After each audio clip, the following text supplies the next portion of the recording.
So what is up guys, another day, another vlog. Minsan ka na bang tinamad o madalas kang tamad? For today's video, pag-uusapan natin yung tatlong dahilan bakit nga ba tayo tinatamad. So kung di ka pa nakasubscribe sa channel ko at gusto mo ng ganitong video, don't forget to subscribe guys. So let's dive into it. So bakit nga ba tayo tinatamad? Unang dahilan, pwedeng dahilan is fear of failure. Diba? Obviously naman, maraming tao takot magkamali. Di ba? Gusto kasi natin perfect na, eh, di ba? Para pag ginawa natin siya, yung sasabihin ng ibang tao, so parang okay na. Pero wala naman kasing nagsimula sa magaling na, eh, di ba? Nagsisimula lahat sa baguhan, di ba? Kung magaling ka na, di okay. Galing ka na pala, eh, di ba? Pero kahit na magaling, tinatamad pa rin, di ba? Yung fear of dahilan is fear of failure kasi takot tayong magkamali, ah, pag ganito, basta mag-fail, yun, takot tayo mag-fail. Kasi iniisip natin yung sasabihin ng ibang tao, di ba? Kasi baka sabihin, parang tanga naman nito, di ba? Ayun,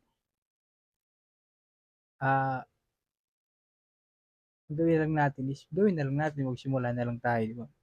Huwag ka matakot magkamali kasi lahat naman ng ano eh, lahat ng magaling, simula yan sa ano, pamali-mali din minsan, di ba? Pero huwag ka pa yung laging mali. Okay na yung magkamali ka, may natutunan ka, di ba? Gamitin mo na lang yun, di ba? Tawag nito, ang gawin mo siyang fuel, yung failure. Kasi nobody's perfect nga, di ba? So, kailangan, tanggapin mo kung nagkamali ka para matuto ka din, di ba? So, yun, fear of failure, una, pangalawa is fear of success. Ito naman kabaliktaran ng isa, takot ka naman mag-success, takot ka yumaman, di ba? Kasi kakapanood mo ng ano yan eh, ng drama eh. Lahat ng mayaman nang-aalipusta eh. Gila mo na yan, Brad. Hindi naman lahat ng sa totoong buhay nga, mayaman tumutulong, di ba? Iba nagbibideo, iba hindi. So, di ba sila man nagbideo, hayaan mo sila. Way nila yun. Kasi, hindi naman kasi lahat ng pagtulong dapat binibidyohan pa eh. Di ba? So, yun. Pero success, huwag kang matakot mag-success kasi diyan ka mag-grow, di ba? Bukod sa mag-grow ka rin naman sa failure, pero sa success kasi, doon ka na nag-grow. Yun na yung resulta ng pagiging failure mo. Di ba?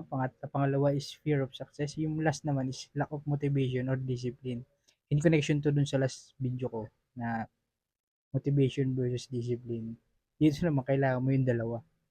Pero mostly dapat kasi kailangan mo dito is discipline talaga eh. Kahit ano naman, di ba? Kahit anong trabaho naman, kahit anong gawin mo, disiplina talaga. Kasi paano ka magpo-focus kung wala kang disiplina? Ha? Ang mas kailangan mo rin naman yung motivation. Kasi yun yung mag-boost sa iyo para gumawa ng ano, isang bagay, di ba?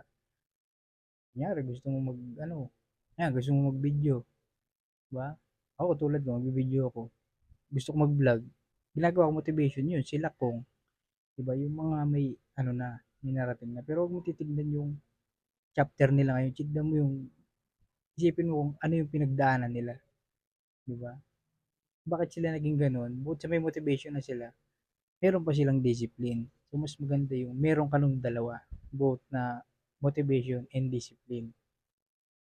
Di ba? Mas maangas ka na nun. Motivated ka na, disiplinado ka pa. So, yun lang. So, yun, yung tatlong dahilan kung bakit nga ba tayo tinatamad. Una is fear of failure, fear of success, and lack of motivation. Ah, mapapayo ko lang is, kung anong gusto mong gawin, gawin mo na lang. Huwag mo na isipin yung takot ka sa ganito, takot ka sa ganyan. Magkakamali ka, magpifail ka talaga. Pero, part kasi yun ng pagiging ano, success mo, part yun ng growth. Kung bakit ka nag-growth, kasi nag-fail ka. Diba? Fuel mo doon is yung failure mo, kailangan mo ng motivation. Maghanap ka lang, marami namang video dyan sa YouTube, di ba? Yun lang. for this video. Kung nagustuhan nyo, huwag kalimutan ulit. Subscribe kayo dyan guys. Sayang yung load. Sayang yung load nyo, hindi kayo mag-subscribe. So yan, bye-bye.